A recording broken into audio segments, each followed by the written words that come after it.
Le Crayon que vous avez cofondé avec 3 cofondateurs en janvier 2020 et qui comptabilise plus de 40 millions de vues par mois au dernier chiffre. Peut-être qu'ils ont évolué d'ici là. Ça, tout à fait. Amedia qui s'est aussi offert, Antonin, mardi soir, une interview présidentielle. Pourquoi, selon vous, le président de la République, il a accepté, il vous a choisi, vous, pour cette émission, pour cette interview, à quelques jours seulement de l'échéance électorale européenne? Je pense qu'on est dans un moment où on a des médias traditionnels comme la télé, la radio, la presse écrite, mais il y a aussi maintenant des nouveaux médias présents sur le digital, comme nous, Le Crayon, vous l'avez cité, Gaspard G, Go Décrypte, Brut, Combini.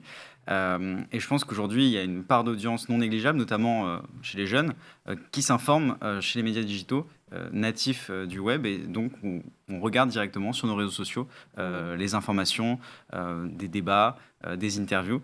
Et donc, je pense que le président a voulu parler justement à cette génération-là qui s'informe majoritairement sur des médias digitaux. Comment vous avez préparé cette interview? Vous avez interrogé votre communauté, c'était un grand secret. En tout cas, c'est l'impression que vous avez donnée les jours précédents.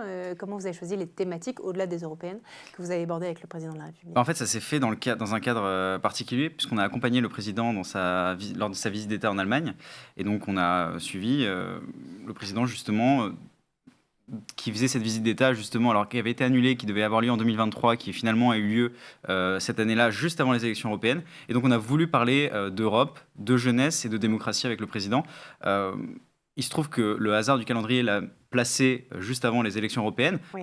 C'est pour ça qu'on a parlé aussi d'Europe. Mais l'enjeu, c'était vraiment de s'adresser justement aux jeunes et de comprendre un peu cet enjeu de pourquoi est-ce que les jeunes ne veulent pas, finalement, ne vont plus voter et comment ils s'engagent aujourd'hui et comment le président de la République le reçoit, le fait que les jeunes ne votent plus aujourd'hui.